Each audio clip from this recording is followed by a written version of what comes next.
I've gotten this question a few times over the last couple of weeks, so I wanted to record a quick video to answer this. And the question is, can I reuse old email marketing campaigns? Now, the short answer is yes, you definitely can. And I'm going to explain a few situations or tell you about a few situations where this makes sense. So this is something where whenever I do consulting with businesses, it's very common as we're going back and auditing their results over the last 2 or 3 years. And you'll find a lot of times a month, a particular week or a particular month that really stands out where the sales were just so much higher in that particular month or that particular time period compared to the rest of the year. And it sounds really simple. It sounds too simple, but a lot of times it can be traced back to one specific campaign. Usually it's going to be either some sort of one email or series of email campaigns, or it's going to be something they did with their advertising. Those are the two most common things we see, where it's a certain ad campaign they ran or a certain email campaign they ran that produced this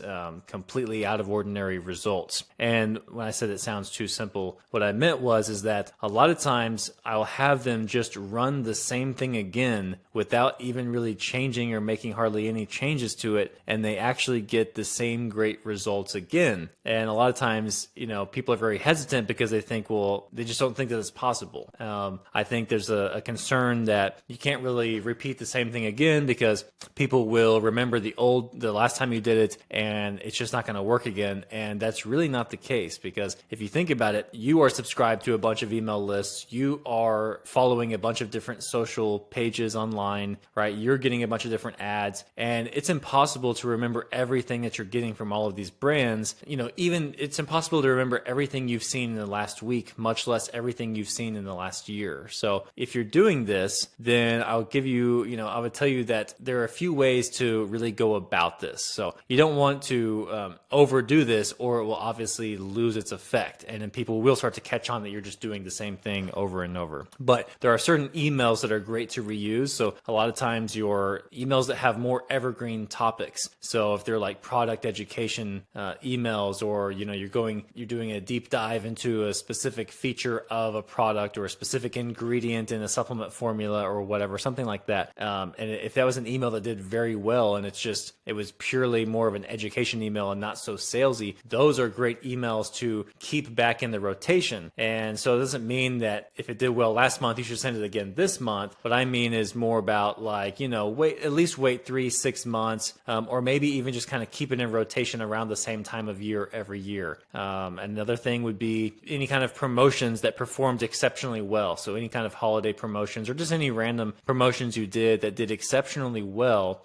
A lot of times you can repeat those again and you can get similar or better results. And then another type of email campaign to target for this to reuse would be campaigns that got a lot of actual real life feedback from people. So campaigns that got a lot of people actually responding, where they unprompted just emailed your company back and said something about that email. So any piece of marketing that gets a reaction out of people, even if you're getting kind of a mixed reaction where some people are mad and some people are happy, usually it's a good thing. Usually what that means is that you are saying something that is triggering emotions in people, and that is great for creating sales, but it's also just great for creating engagement. And a lot of times with email marketing, of course, we're always just trying to drive sales, but getting good engagement also helps keep your list warm, keep them active, and helps with your email deliverability. So even if you're just getting great engagement and you're not necessarily generating a ton of sales, those are still great emails to keep in the mix. So as you go to execute this, now one assumption I would say here is that you want to make sure, or I should say, we are assuming in this conversation that the email in question still matches the style of your brand today, meaning that the copy, the design still reflects the messaging of your brand now and the style of your brand, and it's the same level of quality of content that you're putting out now. And if that's the case, then just go ahead and reuse it as is, assuming that everything in that email is still true today. Otherwise, and what we see this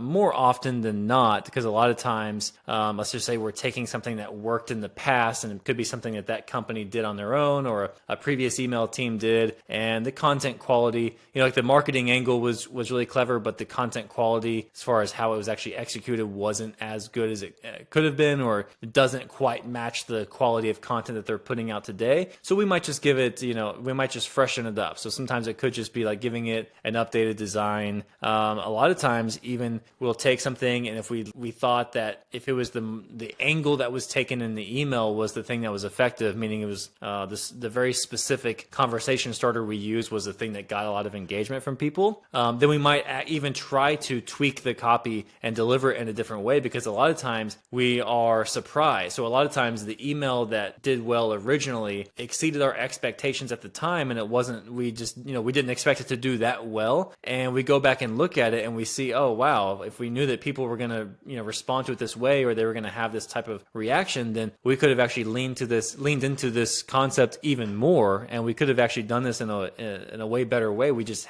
weren't thinking of it that way. So a lot of times there is a slight update, and then you can also just A/B test the old version and the new version, send them out and see which one performs better. And if you keep this in rotation, let's say every if it's the type of email you're reusing this like once a year or whatever, over the course of 2 or 3 years, you get to where you've got a bunch of these that you're continuing to keep in rotation and you're continuing to improve on, and this just helps your overall email marketing get better and better, while also taking the pressure off of your team to continually coming up with new, fresh, and great content that generates a ton of sales and engagement. So long story short, the answer to the question of can you reuse old email campaigns, you absolutely can. You just want to be thoughtful in how you do it, and you definitely do not want to overdo this, because it will very, very quickly lose its effect. This is not something where you take something that works and now go do it every single month, because it will just slowly over time continue to lose its effect over and over. Because part of why these work a lot of times is because whatever was in that email or that ad campaign was something that was kind of unexpected by the audience at the time, and once you lose that facet of it, then some of the appeal goes away. So that's it for this video. Hope that's helpful, and I will see you in the next one.